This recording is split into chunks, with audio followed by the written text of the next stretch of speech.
நம்ம சமூகம் சேனலுக்கு நீங்கள் புதியவராக இருந்தால் மறக்காமல் நம்ம சேனலை சப்ஸ்கிரைப் பண்ணிக்கொண்டு கூடவே வர பெல் சிம்பிளை கிளிக் பண்ணுங்கள். அதில் ஆளுங்கிற பெல் சிம்பிளை மறக்காமல் கிளிக் பண்ணுங்கள். என்னுடைய பேர் நந்தினி. எனக்கு சொந்த ஊர்னு பார்த்தீங்கன்னா திருச்சியில் கேகே நகரில் நாங்கள் குடியிருந்துட்டு வரோம். எனக்கு கல்யாணம் ஆயிட்டு 4 வருஷம் குழந்தை இல்லாமல் இருந்துச்சு. 4 வருஷம் கழிச்சு தான் எனக்கு அழகான ஆண் குழந்தை பிறந்தான். ஆரம்பத்தில் கல்யாணமான புதுசில் எனக்கு குழந்தை இல்லையேன்னு சொல்லி நான் பயங்கர மன கஷ்டத்தில் இருந்தேன். அந்த வகையில் கொஞ்சம் கொஞ்சமாக என் மனசை தேர்த்திக்கிட்டு நான் குழந்தைக்காக காத்திருந்தேன். அதே போல தவமிருந்து பெற்ற குழந்தை தான் என்னுடைய குழந்தை. அந்த குழந்தைக்கு எதுவும் ஒண்ணு ஆச்சுன்னா நான் துடிச்சு போயிடுவேன். நான் மட்டும் இல்ல, என் கணவரும் சேர்ந்து துடிச்சு போயிடுவாரு. ஏன்னா எந்த ஒரு பொருளும் ஈஸியா கிடைச்சிருச்சுன்னா அதோட அருமை தெரியாதுன்னு சொல்லுவாங்க இல்லையா, அது போலதான் எனக்கு குழந்தை அவளை சீக்கிரம் கிடைக்கல. ரொம்ப லேட்டா பிறந்ததால என் குழந்தை எங்களுக்கு பொக்கிஷமா தெரிஞ்சான். அதனால அவனுக்கு சின்ன ஜலதோஷம் பிடிச்சா கூட நாங்க துடிச்சு போயிடுவோம். நானும் என் கணவரும் பிரைவேட் கம்பெனில வேலை பார்த்துட்டு வரோம். அவரு வேற கம்பெனில வேலை பார்க்கறாரு, நான் வேற கம்பெனில வேலை பார்க்கறேன். என் கம்பெனில அன்னைக்கு ரொம்ப பயங்கரமா வேலை இருந்துச்சு. ஏன்னா அடுத்த நாள் எங்க கம்பெனிக்கு ஆடிட்டிங் வராங்க. அதனால அக்கௌண்ட்ஸ் எல்லாம் கரெக்ட் பண்ணி வைக்கணும்னு சொல்லி ரொம்ப பிஸியா வேலை பார்த்துட்டு இருந்தோம். அந்த டைம்ல என்னுடைய மாமியார்ட்ட இருந்து எனக்கு போன் வந்துச்சு. இது போல பையனுக்கு ஜுரம் அனலா கொதிக்குது, நெருப்பா கொதிக்குது, சிறப்பு ஊத்தி பார்த்தேன், அப்பயும் ஜுரம் குறையிலன்னு சொல்லும் பொழுது எனக்கு கையும் ஓடல காலும் ஓடல.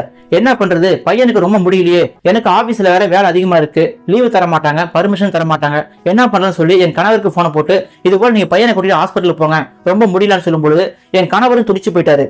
என்னுடைய கணவருக்கும் அன்னைக்குன்னு பார்த்து பயங்கர வேலை இருந்திருக்கு. அவருக்கும் ரொம்ப பிஸியா இருக்காரு. அதனால அவராலையும் ஈஸியா லீவு போட முடியல. நான் போயிட்டு என் மேனேஜர் கிட்ட இது போல சார் என் குழந்தைக்கு உடம்பு சரியில்லை, ஒரு 2 ஹவர் பர்மிஷன் கொடுங்க, போய் ஹாஸ்பிட்டல காட்டிட்டு வரேன்னு சொல்லும் பொழுது அவர் மூஞ்ச காட்ட ஆரம்பிச்சாரு. என்ன நந்தினி, கொஞ்சம் கூட பொறுப்பு இல்லாம பேசிக்கிட்டு இருக்கீங்க, இப்போ வந்து பர்மிஷன் கேட்கறீங்க, நாளைக்கு ஆடிட்டிங் சப்மிட் பண்ணணும் உங்களுக்கு தெரியாதா, எல்லா அக்கௌண்ட்ஸும் கரெக்டா பார்க்கணும் இல்லையா, ஏற்கனவே எல்லா வேலையும் பெண்டிங் இருக்கு, இந்த டைம்ல வந்து நீங்க பர்மிஷன் கேக்குறீங்க, அதெல்லாம் முடியாதுமா, வீட்டுல யாரும் இல்லையா, அவங்களை கொண்டு போயிட்டு ஹாஸ்பிட்டல் காட்ட சொல்லுங்க அப்படின்னு சொன்னாரு.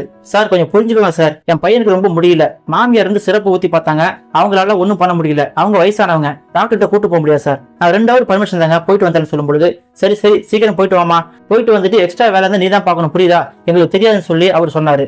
ஒரு வழியா ஒரு 2 ஹவர் பர்மிஷன் கிடைச்சதால அந்த கேப்ல ஹாஸ்பிட்டல் போயிட்டு சீக்கிரம் வந்துடும் சொல்லிட்டு நான் வேக வேகமா வீட்டுக்கு போயிட்டு இருந்தேன். அந்த டைம்ல என் கணவர் அங்க வந்துட்டாரு. குழந்தைய தூக்கும் பொழுது அவன் மேல பயங்கர நெருப்பா இருந்துச்சு, அந்த அளவுக்கு ஜுரம் அடிச்சது, பையன் சோர்ந்து போயிட்டான். நாங்க உடனே குழந்தைய தூக்கிக்கிட்டு சுப்பிரமணியபுரத்துல இருக்கிற சுந்தர் டாக்டர்கிட்ட போனோம். அங்க போனீங்கன்னா நிறைய கூட்டமா இருந்துச்சு. அவர் நல்லா பாப்பாருங்கிறதால அவர்கிட்ட நிறைய பேஷண்ட் வந்திருந்தாங்க. அங்க உள்ள நர்ஸு கிட்ட டோக்கன் வாங்கிக்கிட்டு நான் லைன்ல உட்கார்ந்து இருந்தேன். என்னுடைய டோக்கன் 10வது நம்பரா இருக்கு. எனக்கு முன்னாடி 9 பேர் இருக்காங்க. அவங்க எல்லாம் பார்த்து முடிச்ச பிறகுதான் நான் பார்க்க முடியும். எனக்கு ஆபீஸ்ல வேற ரொம்ப லேட் ஆகுது, பையனுக்கும் உடம்பு நெருப்பா கொதிக்குது. அப்படி இருக்கும் பொழுது சீக்கிரம் காமிக்கணும்னு சொல்லி அந்த சிஸ்டர்கிட்ட போயிட்டு சிஸ்டர் கொஞ்சம் அலோவ் பண்ணுங்களேன் முன்னாடியே பாக்குறதுக்கு, இது போல என் குழந்தைக்கு ரொம்ப முடியல, அது இல்லாம ஆபீஸ்ல பர்மிஷன் போட்டு வந்திருக்கேன், கொஞ்சம் சீக்கிரம் அலோவ் பண்ணீங்கன்னா நான் காட்டிட்டு போயிடுவேன்னு சொல்லும் பொழுது அதெல்லாம் முடியாதுங்க, கோச்சிக்காதீங்க, உங்களுக்கு முன்னாடி 9 பேர் இருக்காங்க, உங்களை விட்டாங்கன்னா அவங்க தப்பா எடுத்துவாங்க, அதனால நீங்க வெயிட் பண்ணி தான் ஆகணும்னு சொல்லிட்டாங்க. என் கணவர் ஏன் ரொம்ப பதட்டப்படுற, என்ன ஆச்சு அப்படின்னு சொல்லும் பொழுது இது போல ஆபீஸ்ல பர்மிஷன் தர மாட்டாங்க, ஆடிட்டிங் வராங்க, அதனால ரொம்ப வேலை இருக்கு, அவங்க மேனேஜர் இருந்து மூஞ்ச காட்டிட்டாருன்னு சொல்லும் பொழுது சரி சரி கொஞ்சம் வெயிட் பண்ணு, சீக்கிரம் காமிச்சிட்டு போயிடலாம்னு சொல்லிட்டு வெயிட் பண்ணிட்டு இருந்தோம். எனக்கு முன்னாடி 3 பேர் போயிட்டாங்க, இன்னும் 7 பேர் இருக்காங்க. என்ன பண்றது, டைம் வேற ஆயிட்டு இருக்குன்னு சொல்லி நான் ரொம்ப பதட்டமா உட்கார்ந்து இருந்தேன். அந்த டாக்டர் பொதுவா எல்லா பேஷண்ட்டையும் நல்லா பாப்பாரு. அப்படி இருக்கும்போது ஒவ்வொரு பேஷண்ட்டுக்கும் 10 நிமிஷம் 15 நிமிஷம் டைம் எடுத்துக்குவாரு. அப்படி இருக்கும் பொழுது எனக்கு டைம் ஆயிட்டு இருக்கேன்னு சொல்லி ரொம்ப பதட்டப்பட்டு இருந்தேன். ஒரு வழியா 8 பேர் போயிட்டாங்க. எனக்கு முன்னாடி இன்னும் ஒரே ஒரு அம்மா மட்டும் வெயிட் பண்ணிட்டு இருந்தாங்க. சரி அவங்க போன பிறகு போயிடலான்னு சொல்லி நான் காத்துக்கிட்டு இருந்தேன்.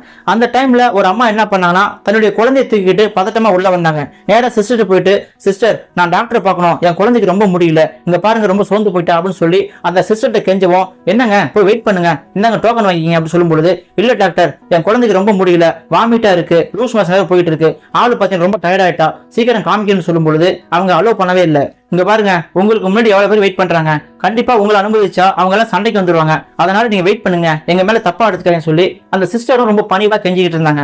அந்த அம்மாவோட டோக்கன் பாத்தீங்கன்னா 28வது டோக்கன். அப்படி இருக்கும் பொழுது அந்த குழந்தை ரொம்ப டயர்டா இருக்கா, கண்டிப்பா ஹாஸ்பிட்டல்ல டாக்டர் காட்டி ஆகணும், இல்லன்னா அந்த குழந்தை இன்னும் சீரியஸா போயிடும்னு சொல்லி எனக்கு பதட்டமா போயிடுச்சு.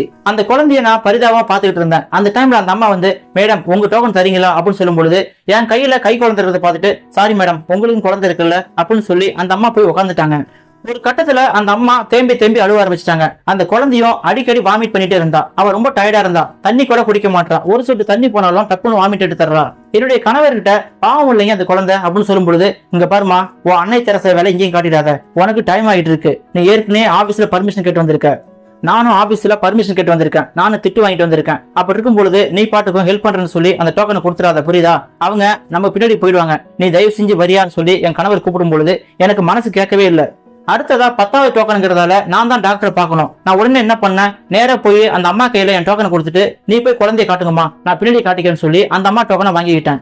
அந்த அம்மா அவசரமா தன்னுடைய குழந்தைய தூக்கிட்டு டாக்டர் பார்க்க உள்ள போனாங்க. அந்த பொண்ணுக்கு ஊசி போட்டாங்க போல. அந்த பொண்ணு கத்துறது வெளியே நல்லா கேட்டுச்சு. ஒரு அரை மணி நேரம் கழிச்சு அந்த அம்மா தன் குழந்தைய தூக்கிட்டு வெளியே வந்தாங்க. அந்த குழந்தை தெளிவா இருந்தா. என்னை பார்த்து அந்த அம்மா கை கூப்பி கும்பிட்டாங்க. ரொம்ப நன்றி சிஸ்டர், நீங்க மட்டும் ஹெல்ப் பண்ணலாம் என் குழந்தை இன்னும் நிலைமை சீரியஸா இருக்கும் அப்படின்னு சொல்லி என்னை கையை எடுத்து கும்பிட்டாங்க. பரவாயில்லங்க நீங்க போங்கன்னு சொல்லிட்டு நான் வெயிட் பண்ணிட்டு இருந்தேன். அந்த டைம்ல அந்த சிஸ்டர் வந்து, என்னங்க உங்க டோக்கன் அந்த அம்மாட்ட கொடுத்துட்டீங்க, உங்களுக்கு டைம் ஆகுதுன்னு சொன்னீங்களே அப்படின்னு சொல்லும் பொழுது, என்ன சிஸ்டர் நீங்க இது போல ஆபத்தான சூழ்நிலை வராங்க, கொஞ்சம் அட்ஜஸ்ட் பண்ணலாம் என்ன அப்படின்னு சொல்லும் பொழுது, அந்த சிஸ்டர் நாங்க என்ன பண்றதுங்க, ரூல்ஸ் அப்படி இருக்கு. எங்களுக்கும் பாவமா தான் இருந்துச்சு. அந்த அம்மா குழந்தை ரொம்ப முடியாம இருந்ததால நான் கொஞ்சம் உள்ள விட்டுட்டோம்னா கண்டிப்பா டாக்டர் எதுவும் சொல்ல மாட்டாரு, எங்களுக்கு எந்த வருத்தம் கிடையாது. ஆனா இங்க வெயிட் பண்ற பேஷண்ட் எல்லாம் எங்கள்கிட்ட சண்டைக்கு வந்துடுவாங்க. அது எப்படி நாங்க எவ்வளவு நேரம் வெயிட் பண்றோம், எங்களை விடல அந்த அம்மா விட்டீங்களான்னு சொல்லி எங்கள்கிட்ட சண்டைக்கு வந்துடுறாங்க. அதனாலதான் நாங்க விடல. நல்ல வேலை நீங்க நல்ல மனசு படைச்சங்களா இருக்கீங்க. அதனாலதான் உங்க டோக்கனை கொடுத்து அந்த அம்மா அனுப்பிச்சு வச்சீங்க. நீங்க பாத்தீங்களா இத்தனை பேர் இருக்காங்களே, யாராவது பதைச்சாங்களா, நீங்க மட்டும் தான் பதைச்சிருக்கீங்க அப்படின்னு சொல்லி அங்க உள்ள சூழ்நிலையை அந்த செவிலியர் சொன்னாங்க. அடுத்ததா அந்த 28ஆம் நம்பர் டோக்கன் வர வரைக்கும் நான் வெயிட் பண்ணி தான் என் குழந்தைய டாக்டரை காட்டிட்டு வந்தேன். நான் போன உடனே நான் தூக்கி பால் கொடுத்த உடனே என் குழந்தை கொஞ்சம் பால் குடிச்சான். அதனால கொஞ்சம் தெளிவா இருந்ததால நான் அந்த அம்மாவுக்கு ஹெல்ப் பண்ணினேன். ஈர துணி வச்சு என் குழந்தைய அடிக்கடி தொடச்சு விட்டதால ஜுரம் கொஞ்சம் குறைஞ்சு போயிடுச்சு. அதனால நான் வெயிட் பண்ண வேண்டிய சூழ்நிலை இருந்துச்சு. இருந்தாலும் என் குழந்தைய ரொம்ப சீரியஸா இருந்தா நான் தானே முன்னாடி போக முடியும். அப்படி இருக்கும் பொழுது அங்க உள்ளவங்களை நினைச்சு ரொம்ப பரிதாபப்பட்டேன்.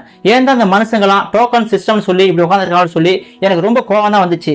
எல்லாரும் முடியாம தான் ஹாஸ்பிட்டலுக்கு போறோம். ஆனா யாருக்கு ரொம்ப முடியலையோ அவங்களுக்கு முக்கியமா அனுமதிக்கலாம் இல்லையா, இவங்க கொஞ்சம் அட்ஜஸ்ட் பண்ணலாம் என்னன்னு சொல்லி எனக்கு அங்க உள்ளவங்களை நினைச்சு வருத்தமா இருந்துச்சு. என் கணவரும் என்கிட்ட ரொம்ப கோவப்பட்டாரு. என்னமா அது, ஏற்கனவே 2 பேரும் பர்மிஷன் போட்டு வந்திருக்கோம், நீ என்னடா அன்னை தெரசா மாதிரி ஹெல்ப் பண்ணிட்டு இருக்க அப்படின்னு சொல்லும் பொழுது, ஏங்க ஹெல்ப் பண்றதுக்கு அன்னை தெரசா மட்டும்தான் வரணும் அவசியம் இல்லைங்க, நல்ல உள்ள இருந்தா போதும் அப்படின்னு சொல்லும் பொழுது, சரி சரி இந்த டயலாக் எல்லாம் இங்க பேசுற மேனேஜர் என்ன சொல்றான்னு போய் பாரு அப்படின்னு சொல்லும் பொழுது எனக்கு ரொம்ப பயமா இருந்துச்சு. ஏன்னா அவர் கொடுத்தது 2 ஹவர் பர்மிஷன், ஆனா இங்க 4 ஹவர் ஆயிடுச்சு. இதுக்கு மேல போயிட்டு கண்டிப்பா திட்டு வாங்க தான் முடியும்னு சொல்லி அந்த திட்டு வாங்குறது தயாரா தான் போனேன். ஏன்னா எனக்கு இன்னொரு தாய்க்கு ஹெல்ப் பண்ணணும் அப்படின்னு சொல்லி அந்த மன திருப்தியோடு நான் ஆபீஸ்ல திட்டு வாங்குறதுக்கு போயிட்டு இருந்தேன். நான் ஆபீஸுக்கு போகும்பொழுது ரொம்ப பயந்துகிட்டே போனேன். 2 ஹவர் தான் பர்மிஷன் கொடுத்தாரு, 4 ஹவர் ஆக்கிட்டுமே என்ன சொல்ல போறாரோ ஏது சொல்ல போறான்னு சொல்லி பயந்துகிட்டே போனேன். ஆனா அங்க மேனேஜர் என்ன கூப்பிட்டு, வாமா உங்களுடைய நல்ல நேரம் போல இருக்கு, நாளைக்கு நடக்கிற ஆடிட்டிங் கேன்சல் ஆயிடுச்சு, அடுத்த வாரம் வைக்க போறாங்களாம், அதனால நிம்மதியா வேலை பார்க்கலாம்னு சொல்லும் பொழுது எனக்கு ரொம்ப சந்தோஷமாயிடுச்சு. ஹாஸ்பிட்டல்ல ஒரு தாய்க்கு உதவி பண்ணதால கடவுளா பார்த்து நாளைக்கு நடக்க இருந்த ஆடிட்டிங்கை கேன்சல் பண்ணிட்டு என்னுடைய வேலையை எளிமையாக்கிட்டாருன்னு சொல்லி நான் கடவுளுக்கு நன்றி சொல்லிட்டு வேலையை தொடர்ந்தேன் அப்படின்னு சொல்லி நந்தினிங்கிற சகோதரி தன்னுடைய இணையதள பக்கத்துல இந்த செய்தியை போட்டிருக்காங்க. இந்த செய்தியை படிக்கும் பொழுது கண்டிப்பா நமக்கு எல்லாருக்கும் ஒண்ணு தோணும். நம்ம எல்லாமே ஹாஸ்பிட்டலுக்கு முடியாம போகும் பொழுது அங்க டோக்கன் வாங்கிட்டு கியூல உட்காந்து இருப்பாங்க. நமக்கு முன்னாடி கொஞ்சம் நல்லா இருக்கிறவங்க ரொம்ப முடியாதவங்களுக்கு ஹெல்ப் பண்ணலாம் என்னன்னு சொல்லி நமக்கு எல்லாம் தோணும். நான் தான் முன்னாடி டோக்கன் வாங்கியிருக்கேன், அதனால நான் தான் ஃபர்ஸ்ட் போவேன்னு சொல்லி ரொம்ப அடம் பிடிச்சி உட்காந்துருப்பாங்க. அந்த டைம்ல ரொம்ப முடியாதவங்களுக்கு தன்னுடைய டோக்கனை கொடுத்து நீங்க முன்னாடி போய் பாருங்க, நான் பின்னாடி போய்க்கிறேன்னு சொல்லி கொஞ்சம் நல்லா இருக்கிறவங்க அட்ஜஸ்ட் பண்ணலாம் என்னன்னு சொல்லி நமக்கு தோணும். இந்த செய்தியை பற்றி உங்களுக்கு கருத்துக்களை கமெண்ட் செக்ஷன் சொல்லுங்க. நம்ம வீடியோ பிடிச்சிருந்தா லைக் பண்ணுங்க, உங்க ஃப்ரெண்ட்ஸ் ஷேர் பண்ணுங்க. நீங்க நம்ம சேனலுக்கு புதியவராக இருந்தால் நம்ம சேனலை சப்ஸ்கிரைப் பண்ணிக்கொண்டு கூட ஒரு பெல் சிம்பலை கிளிக் பண்ணுங்க. அதில் ஆளுங்கிற பெல்லை மறக்காம கிளிக் பண்ணிக்கங்க. அப்பதான் நாங்கள் போற செய்திகள் ஒவ்வொன்றும் உங்களுக்கு தவறாமல் வந்து சேரும். மீண்டும் ஒரு உண்மை தகவலோடு அடுத்த வீடியோவில் சந்திக்கலாம். தேங்க்யூ ஃபார் வாட்சிங்.